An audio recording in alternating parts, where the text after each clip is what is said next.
Hello. I'm standing in the workshops at IBC where the finishing touches are being put to some of our pilot-build recreational vehicles. And it is this market that Mike Turl, our dealer planning director, and I will be talking about today. We'll be telling you about a new opportunity for Vauxhall and for you, our dealers, as we enter a sector of the market in which we have never competed, with a new generation of recreational vehicles, the Frontera and the Frontera Sport. The world premiere of these exciting vehicles took place at the Geneva Motor Show in March, since when the press coverage and consumer interest have been truly phenomenal. I'll be telling you a bit more about the vehicles in a moment, but first let's look at the background to this eagerly awaited November launch. The sector in which Frontera and Frontera Sport will compete is known as the off-road sector because it includes both utility and passenger-carrying vehicles whose main features of four-wheel drive, rugged construction and high ground clearance provide them with an off-road capability. The sector has more than doubled in size from around 15,000 units in 1983 to over 40,000 units by the end of 1990. And significantly, this was the only sector of the market to show no decline in the difficult conditions of 1990, and this trend has continued into 1991. Currently, the sector is dominated by Land Rover and the Japanese. The efforts of the Japanese have not only expanded the market, but also created sub-segments within the off-road sector.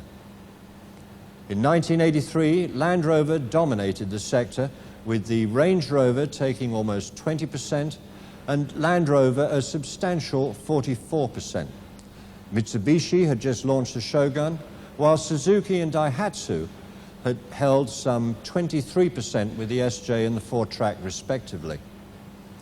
Now, under the continued pressure from the Japanese, with the Isuzu Trooper joining the effort in 1987, Land Rover's share of the off-road sector declined to just 40% in 1988.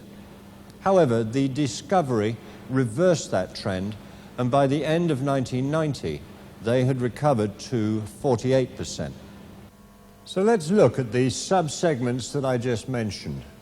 Utility, epitomized by the Land Rover. Luxury, the Range Rover and the Mercedes G-Wagon. Family, the Shogun Patrol and the Trooper.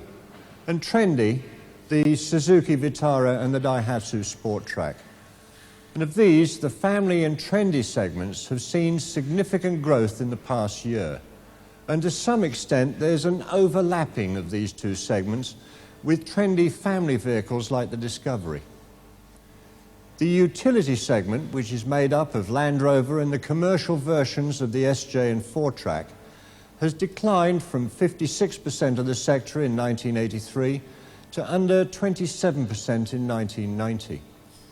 Throughout 1989, the luxury segment remained at roughly 20 to 24% according to the performance of the Range Rover, which is now feeling the impact of both age and the more trendy and less expensive Discovery.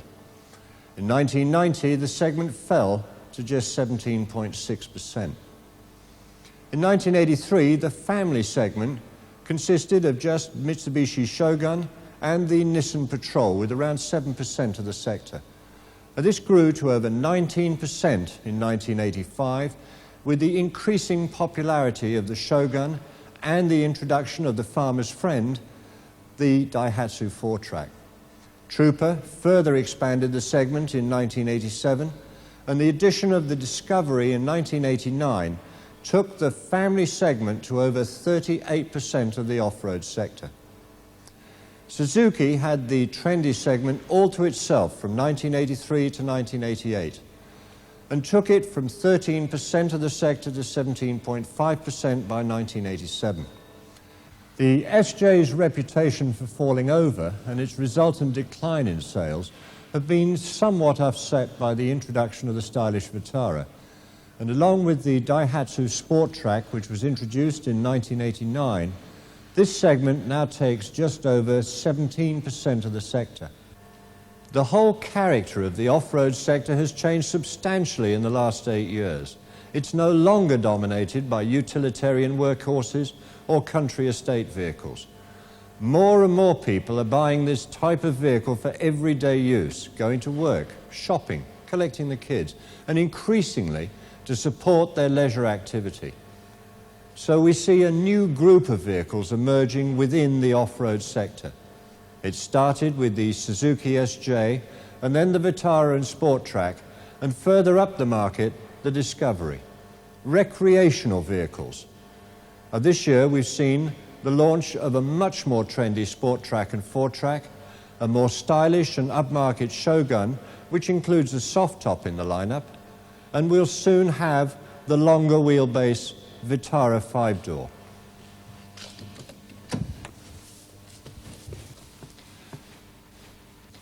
New vehicles which are more car-like in their on-road driving characteristics, but retain the ruggedness and high ground clearance which typifies vehicles in this off-road sector.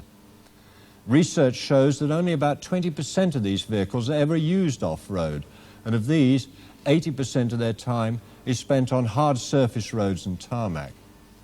They're bought by all sorts of people for all sorts of reasons, and we'll cover this aspect of the market in greater detail when we meet in late August. And the market is growing.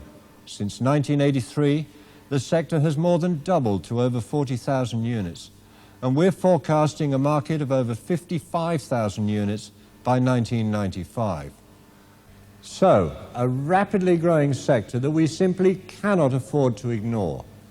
And with the increasing use of this type of vehicle for towing caravans, boats, horse trailers, carrying surfboards, scuba gear, and countless other recreational purposes, we're launching a highly competitive Luton-built product into a Japanese-dominated sector.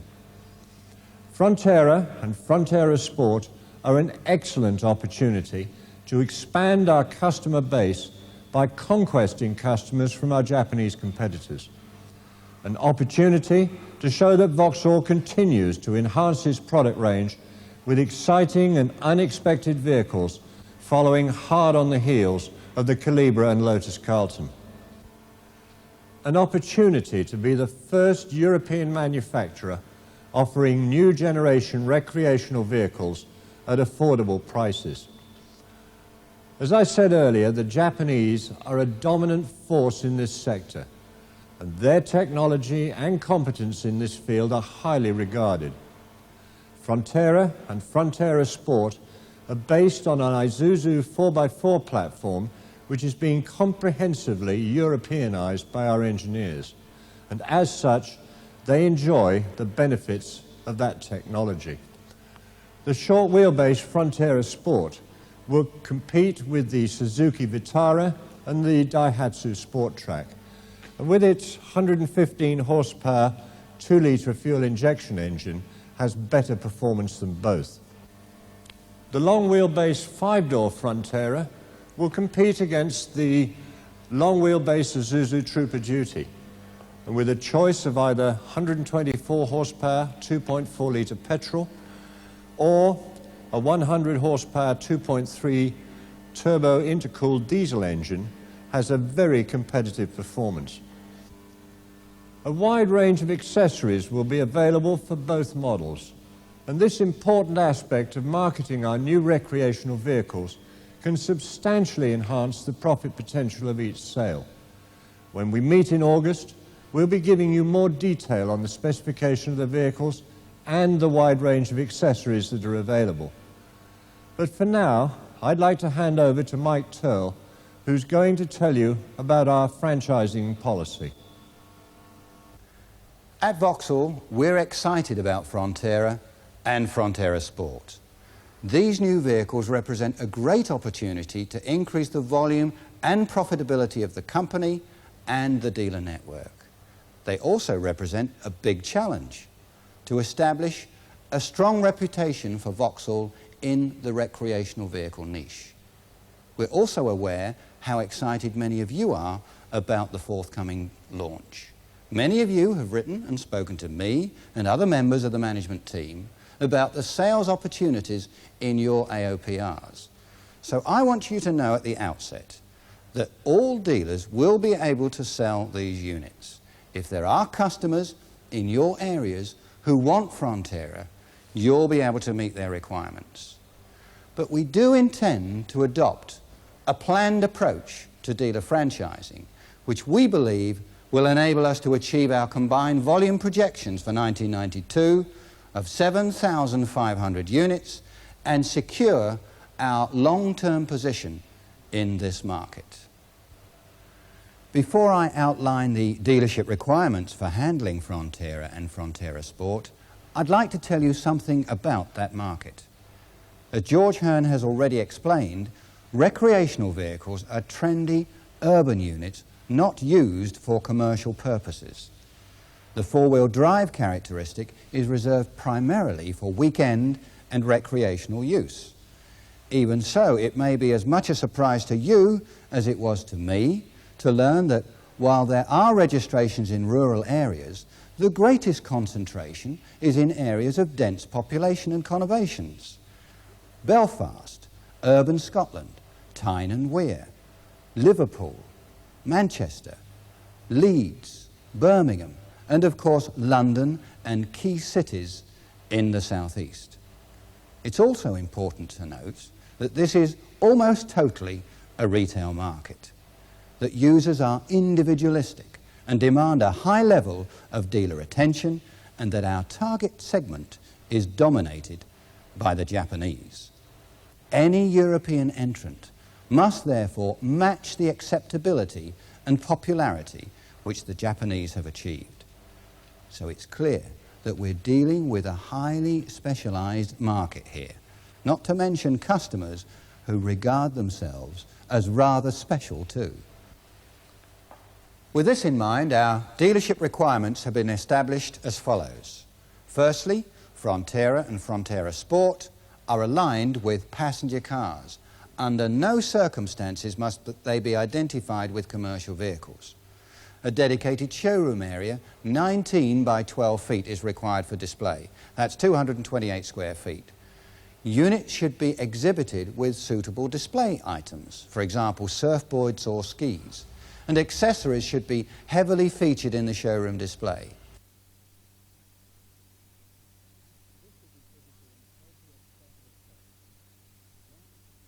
This should be fitted with an appropriate set of accessories. One specialist salesperson and one service specialist must be nominated.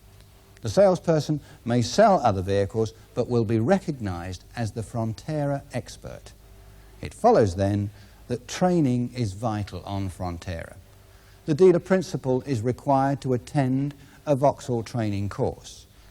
This is mandatory, and we're planning a one-day course in July which will provide an understanding of the recreational vehicle market, the selling criteria and the profit opportunities.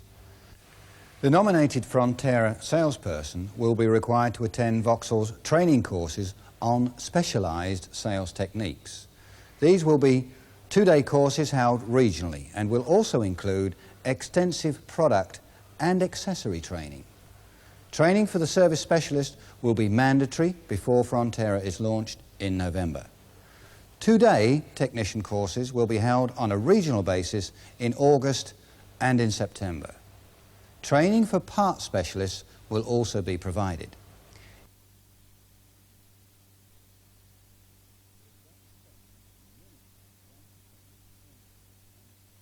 The required spend is a minimum of 1% of turnover on recreational vehicles.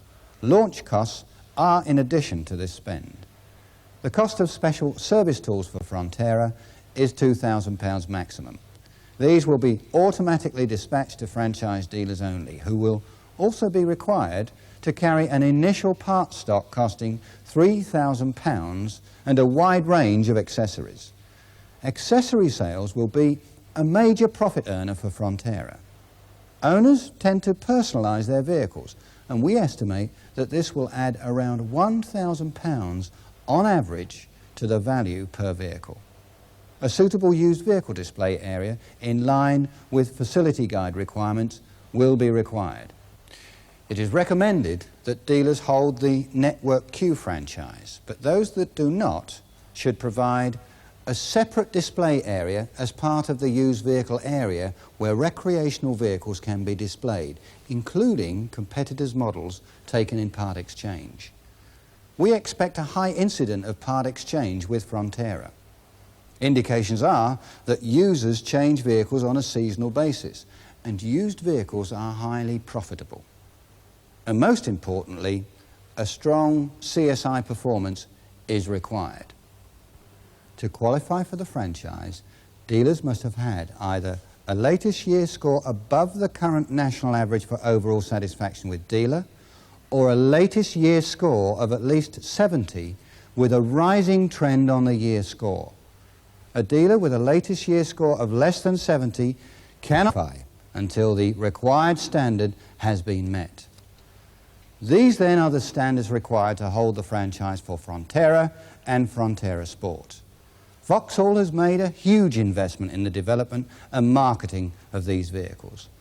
Franchise dealers will also need to make a significant investment to bring the units into the retail market and to support the franchise. Let's see exactly what is required. Our calculations have included the operating costs of a specialist salesperson, training that includes dealer principal and sales and service parts specialists, advertising, demonstrators, vehicle stocking, and finally funding. And of course there are the additional capital investments required for special tools, parts, display, and stocking space. And with increased volume, the additional capital costs of the used vehicles that will be generated. To support these costs and additional capital investments, a franchise dealer would need to sell 20 units per year. However, for the franchise to be a viable business proposition, it's necessary to plan for an average throughput for franchise dealers of 30 units per annum. So today, I'm inviting dealers who believe they can meet the standards and are prepared to commit to training, advertising and promotion, and the provision of a demonstrator before the launch of Frontera and Frontera Sport to apply for the franchise.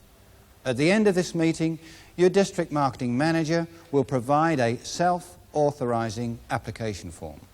However, before awarding any franchise, we will need to be convinced of the market potential in your area and of the customer convenience offered by your dealership, and we must be satisfied that the franchise is viable.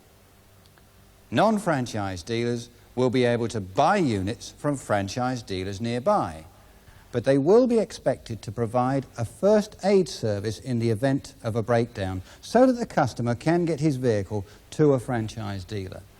Non-franchise dealers will be able to order parts direct from the factory. I'd now like to discuss franchise dealer margins. These will be composed of 3 separate units: a basic discount off invoice of 12%, holdback of 4% paid half yearly with interest, and that's made up of 3% plus up to 1% for PDI and effective handover, and an exclusive representation bonus where applicable of 1%, a total potential of 17% for the exclusive dealer. 1% holdback is subject to a satisfactory score on a new CSI index for PDI handover, which is being developed especially for Frontera. We're anxious to ensure that the PDI is performed to the highest possible standard and that the handover of the vehicle is turned into a major event for the customer. So, we'll be mailing a special CSI survey form to Frontera customers immediately after purchase. A dealer who scores highly will get the full amount. Lower scores will attract a lower percentage of payment. This applies equally to units sold to non-franchise dealers, so it's in the interest of the franchise dealer to see that both the PDI which is his responsibility, and handover are carried out to the highest standards at all times. Such units should be invoiced at a price agreed between the two dealers. However, we recommend a 10% discount would be appropriate. The holdback of 3% or up to 4% will be paid to the franchise dealer 6 months following the transaction. The 1% exclusive representation bonus will be paid monthly as at present. The franchise dealer will be required to appropriate the vehicle immediately on invoicing the non-franchise dealer. SEGs for Frontera dealers will be in the range of 30 to 40 units, depending on the location and market potential, and will not be used to determine allocation of Frontera. Monthly sales performance will be the main factor, and allocations will be strongly influenced by sales in the franchise dealer's AOPR and zone of influence. To sum up, all dealers will be able to sell Frontera. Franchise dealers will have a bigger margin to work with so that they can make the investment required to meet customer expectations. Non-franchise dealers will be able to achieve this at lower levels of margin. All dealers will be expected to make the Frontera experience unforgettable for the customer, and that will benefit the franchise in the long term. So, those are the standards and financial commitments required to become a Frontera franchise dealer. If you think you qualify, complete your application as soon as you get back to the dealership. Our Dealer Principals training program takes place in July, so time is short to confirm the appointments. And one point I do want to emphasize: the training of Dealer Principals, and there can be no substitutes, and the nominated sales and service specialists must be completed prior to the release of any vehicles to the franchise dealer. There will be no exceptions. We have an exciting opportunity ahead of us. We're competing in an expanding and profitable market sector head-to-head with the Japanese. We're going to become a major player in this sector of the market, but we're only going to get there by doing the right things and doing them right. See you in August.